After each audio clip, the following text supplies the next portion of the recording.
Good morning, good afternoon, good evening, wherever you guys are in the world. Welcome to Business Breakthroughs Live and Raw. And I'm excited about you guys being here today. I'm going to cover just a couple of tidbits.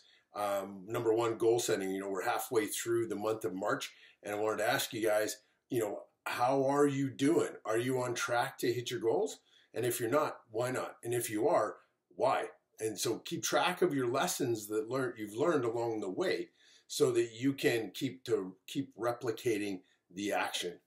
Because at the end of the day, the only thing that's going to be the difference between you achieving greatness and achieving mediocrity is the amount of action that you take. And mindset is a very huge part of that. And one of the struggles that I run across quite often, quite frequently in the world of trades, especially because that's who I spend a lot of time working with, is going from the employee mindset to the business owner mindset. And there's a lot of struggles in there. And one of the things that I wanted to share today and just kind of help maybe bridge the gap for a number of those business owners that are in that struggle. Just being good at your craft isn't going to make your business successful. It's very, very important that you understand that. What makes a successful business is growing a predictably successful business using a system that will help you get there. A system that provides lead generation, a system that provides your sales and marketing, systems that provide the HR and the hiring so you can hire better quality tradespeople, better quality subcontractors, and ultimately better employees. Because I know most of you guys are struggling with it. I get that. I've been there. When I was running my oilfield service business, I felt like my front office door was one of those big department store revolving doors, because the guys would go in, they go out, go in and go out. I got to the point where I was so sick and tired. I was so fed up with hiring guys that I didn't even bother to interview them anymore. I just looked at them and said, "What size coverall do you take?" And great, I got a pair in the back, let's go. And we test them for a week or a day, depending on how long they lasted. And I'll be honest, that is a terrible way to hire people. And so we got better at that. And one of the cool ways that we got better at that was using some of the tools that are out there that allow us to hire the right team players, right? So I'm going to suggest if you are in the electrical field or the plumbing field and you guys need stuff done right, you want to be able to hire the guy that is very meticulous about doing stuff right. You don't necessarily want to hire a guy that's high D, perhaps like you or like me, because they get distracted and sometimes they get too carried away and they end up dropping the ball. So using personality profiles or personality assessments to identify who's on your team can help you figure out who needs to go on the bus. And I'm going to share with you the analogy, Good to Great. It's a book by Jim Collins. I read this book, I don't know how many years ago. As you can tell, it's got tags and stuff on it. It's a book that helped me identify who needed to be on my bus and in what seat they needed to be on. And using a personality profile, stuff like DISC or Myers-Briggs, and one I've heard even more recently, Kolbe, they're all geared to helping you identify how they behave, how they interact, and how they communicate with each other, especially as a team.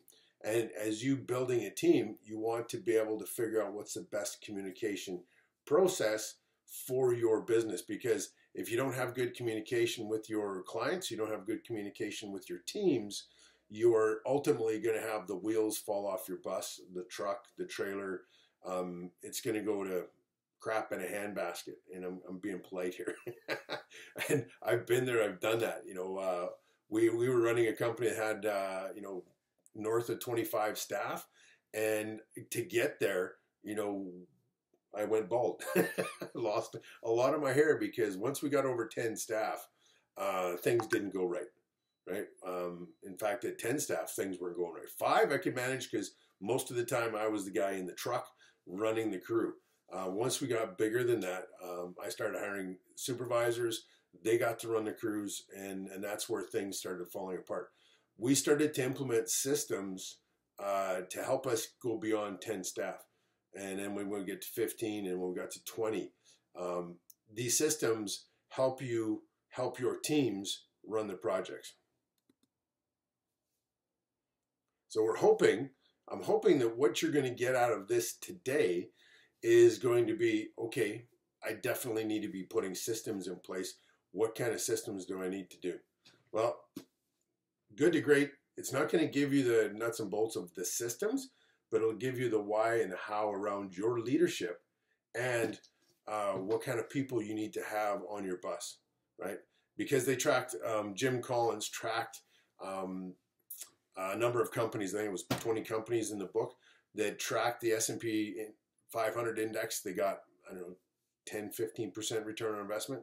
And then there was 20 companies in the same industries as those first 20 that actually did way better. They were like 10 or 15x what the S&P did. And so we wanted to look at what the difference was between the good companies and the great companies. And it really came down to leadership.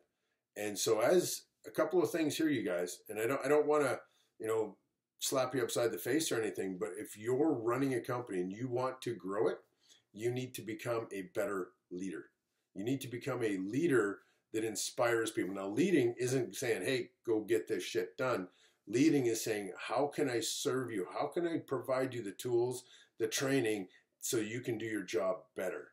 And part of that allows them, when you're the servant type leader and you lead by example, you can create a really amazing culture within your business that allows you to grow the company because people enjoy working for you, right? You're not the command and control kind of freak.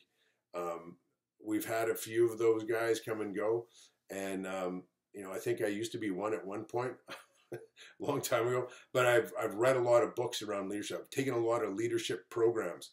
One of the best programs I ever took was Rapport International, a training company out of Las Vegas, Nevada, and they have a program called Leadership Breakthroughs 1 and 2, and it's a 3-day intensive course, really powerful, some really good breakthroughs in my managing style and how I help people, and certainly personality profiles is part of that, right? So just give you something to think about when you're looking to grow your business. Now, a lot of companies in the trades right now, a lot of you guys out there, you're not so much struggling with the leads because you have a pretty good name, pretty good reputation. What you're struggling with is getting the quality people, right? And the quality people come from hiring really slow and firing really fast. And so you want to spend the time, you want to spend an amount of good time up front figuring out what your hiring process is, what it should be, and then how you go about that process. Now, a couple of things that I did in my own company, I suggested to a number of my clients, is if you're a technical guy, like we actually had to, we did secondary containment stuff, so our guys had to put a lot of bolts in and zap them up with impact wrenches, and typically it was 20 bolts to a seam, and depending on the size of the containment, they could be there for a couple of days putting bolts in. And what we needed to do is to find out if they had the mechanical ability to be able to run the tools properly. And so even before I hired them, we'd bring them in for an interview.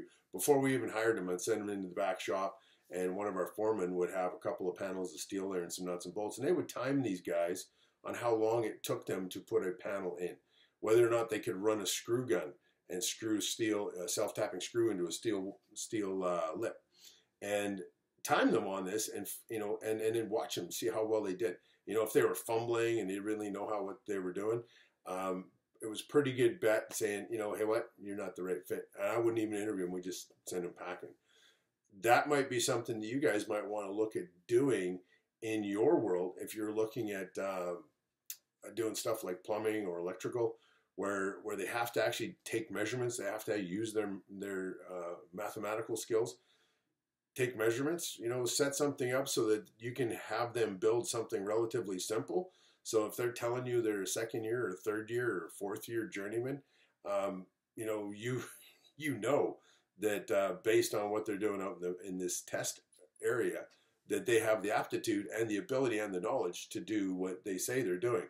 And if not, you're definitely not going to hire them. I mean, we hired a couple of engineers, and I don't want to say anything bad about engineers, but book smart, absolutely. Tool smart, no. These guys didn't know what a screwdriver were. So when you're in that space, when you're looking to hire people, look at different ways to make sure that you've got the quality person. Make sure you're hiring the right guy. Don't just rely on the interview, having them tell you what you want to hear, right? It's sometimes during the interview, it's about what they don't say that's as important as what they do say, right? So, when you're going through that process of trying to figure out what staff to bring onto your team, right? And I'm not even sure how I got onto all of this. We started out with goal setting in mindset and got into here, which is kind of cool. But figure out who is the kind of person that you want to have in this position. What kind of abilities do they need to have? What kind of skill set? What kind of self-starting abilities do they have? Self-managing. Do they need to be organized? Have a list of roles, responsibilities, and actions, accountability that this person needs to be accountable to. And then go through and figure out what the attributes are for a person to fit that role that you need. Right now, if you need someone like you, certainly hire for that. But if you need someone that does not do the same stuff you do, who's not good at what you do, but is good at the stuff that you're not good at, don't hire you. One of the business owners I was just talking to last week, he's going through a personality process, and what he realized is all the guys he's hired are exactly like him, and that's not a good thing when you're trying to figure out a team to be able to get a team to work together, right? So you want to make sure you have some different personalities in different roles, right? Identify those roles. Like if you need a number cruncher, you don't want to have a high D in that space, because high Ds typically aren't good for numbers. We don't have that attention to detail. We're more take action. Let's go. Let's make a decision and let's go do it, and we'll figure it out on the way. If you need to have the numbers in place, right? So if you're hiring an estimator or someone like that, you need them to do a personality profile so that they're very meticulous with the detail, with the numbers, right? And they can provide that good stuff for you. So I just wanted to share that with you guys. Just wanted to share this good book, Good to Great by Jim Collins. He's got a sequel out. It's called Great by Choice. I haven't had a chance to read it yet. It is on my reading list. But feel free to reach out. If you guys are struggling with any of that stuff, right? I mean, that's what we're here for. Reach out, have a quick conversation with me, and maybe we can point you in the right direction. Maybe it's you having to bring me on as an advisor on your team to help you guys get that stuff figured out so you can learn how to grow quicker, better, and faster. One of the things that I learned, and a most valuable lesson in my oilfield service business, is when I was struggling trying to get it to the next level, when I was frustrated trying to break that $1 million barrier, right? I didn't know what to do. I had some folks advising me, and it just wasn't enough to get it to the next level. And when I brought in my own coach, I hired my own business coach to make some adjustments to how I was thinking and how our business was operating. Once we figured out a lot of the stuff around our core story and our marketing and the best customer to fit our product market and lineup, it was a great fit, because we were able to 4x our revenue in 24 months. And so if that is where you guys are at, if you're struggling in that space right now trying to figure out the next best thing, or getting distracted with the shiny, or frustrated with why you can't get the results out of your business that it should have, right? Feel free to reach out, because having a coach on your team is the best way to hack success, growth in your business today, right? You don't have to make the same mistakes I did, right? I'm bald. I've made all those mistakes, right? And I'm still making some, right? As you will too. But the thing is because I've made them and some other coaches have made them, and I can learn from all of these other guys and they can learn from us. You get to learn from us. You get to learn not how to do the things that we did wrong. You can actually learn from that and move it forward faster and better, right? I'd also encourage you, if you have not read Think and Grow Rich by Napoleon Hill yet, do so. It's a powerful book. I reread it at least once a year. This year, I'm just reading it again, so I'm pretty stoked about the lessons that it's reminding me that I haven't been doing in the past. And so get that book, get your thinking straight, because if you're going to go from thinking like an employee to an entrepreneur, you got to put on a whole bunch more hats as an entrepreneur.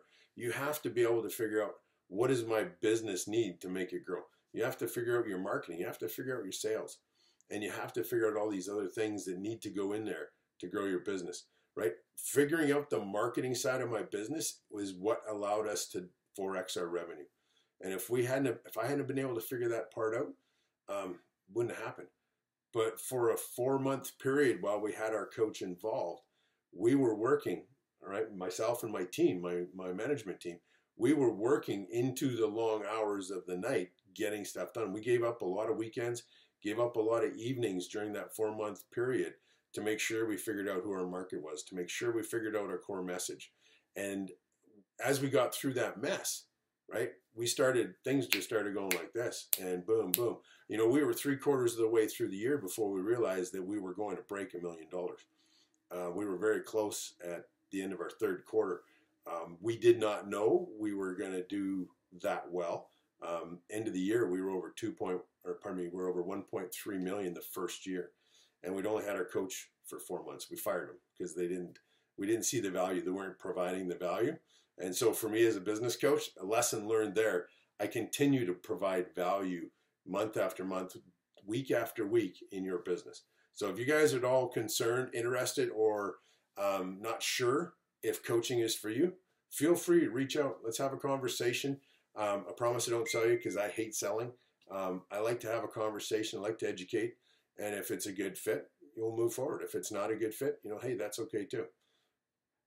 Been great talking to you guys. I hope you had a little epiphany or a little breakthrough from this quick video. Take care. Talk to you soon.